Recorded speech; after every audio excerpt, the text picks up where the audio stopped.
company under Captain Cartwright's supervision. Resembling a floating porch, the Daisy Picket is a 40 by 16-foot wooden platform with plyboard sides, built on 52 oil drums and powered by two 40-horsepower motors. It cost $1,800 to build.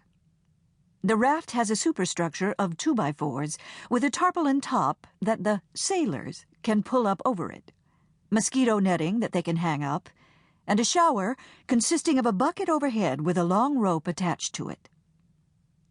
Living provisions are piled in corners of the raft, with army cots around the walls for sleeping. Some girls will have to sleep on the floor each night, or on land. A roughly lettered sign spelling galley leads into a 2x4-foot plywood enclosure with canned goods, hot dog buns, and other odds and ends of food supplies. The girls will take turns on KP duty and have a small wood-burning stove in one corner. The Daisy Picket left flying two flags, an American flag and a hand-painted flag sporting a huge yellow daisy.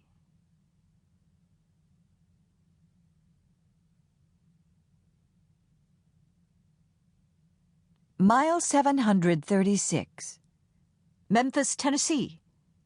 Friday, 5/7/99. 16:45 hours. Harriet thinks it was William Faulkner who said that Mississippi begins in the lobby of the Peabody Hotel. Waiting to check in at the ornate desk, she can well believe it. Vast and exotic as another country, the hushed lobby stretches away forever with its giant chandeliers, its marble floors, its palms, oriental rugs and central fountain, its islands of big, comfortable furniture where gorgeous blonde heiresses lean forward toward each other, telling secrets Harriet will never know, and could not even imagine. Oh, she has no business being here in Memphis at all. No business in this exclusive lobby.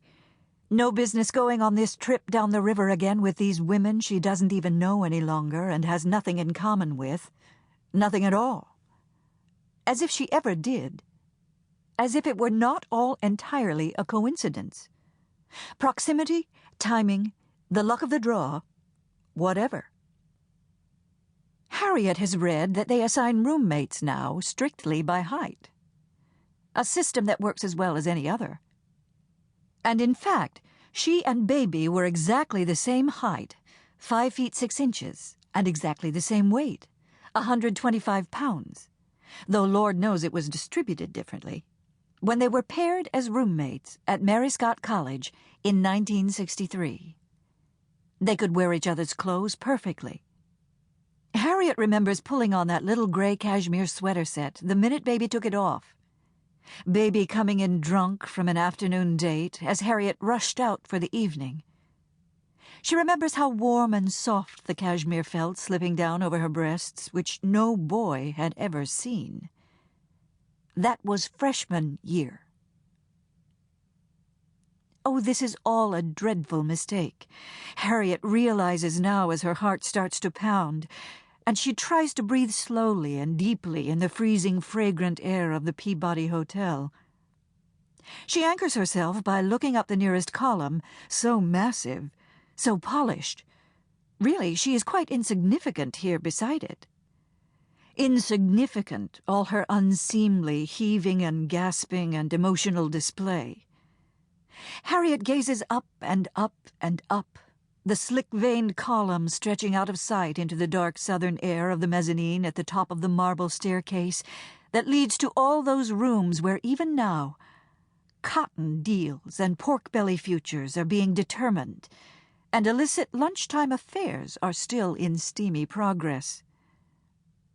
Oh, stop! What is wrong with her?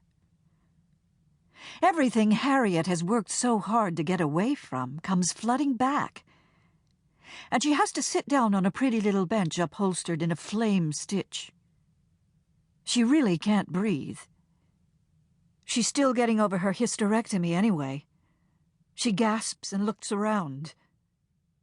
The walls are deep rose, a color Harriet has always thought of as Italian.